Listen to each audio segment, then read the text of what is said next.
The mood in Puerto Rico is shifting from celebration to uncertainty over who will replace the embattled governor. He is set to step down on Friday. The Justice Secretary, who is next in the line of succession, tweeted yesterday, quote, "I have no interest in occupying the position." David Begnaud is just back from covering the political crisis there in Puerto Rico. Quite the tweet there. What's next? Well, look, it's turning out to be a political soap opera, quite frankly. I mean, so you've got a line of succession, right, that clearly lays out who will become the next governor. But now that you've got the woman who's the Justice Secretary who's next in line saying, hey, I don't want it, the question is, who's next? All while people are standing in the streets right now saying, we will continue to protest.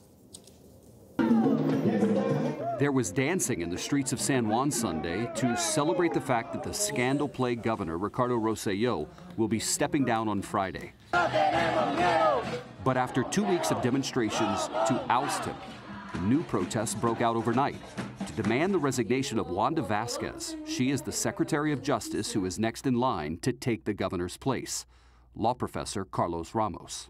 I think the population believes that she is part of the political system. I think it is a matter of trust. People don't trust her. The fact that Vazquez says she doesn't even want the job is throwing the line of succession into chaos. If the governor resigns, the territory's Secretary of State should have been next in line. But he resigned earlier in the month, caught up in the same scandal involving offensive chat messages as the governor. Next is Vazquez. If she doesn't take the office, it will fall to the Secretary of the Treasury. But he's only 31 years old, and you have to be 35 to become governor. Then it falls to the Secretary of Education, who's only been on the job a few months. Vazquez is calling on the current governor to appoint a new second-in-command before Friday, making her succession a moot point. We asked Vazquez on Twitter, do you plan to resign in order to not be constitutionally obligated to assume the governor's office?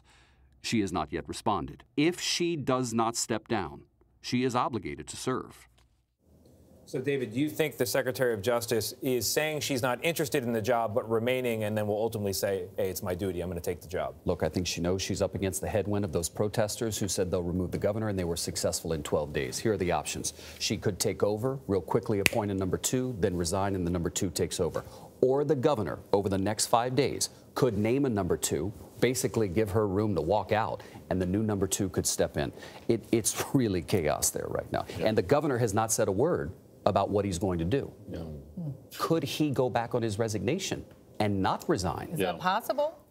In this point in Puerto Rico, anything is possible. Yeah, and really tough for all the people who live there, living through all this. I'm sure we'll be sending you back down. Yeah. All right, David, thank you. You bet.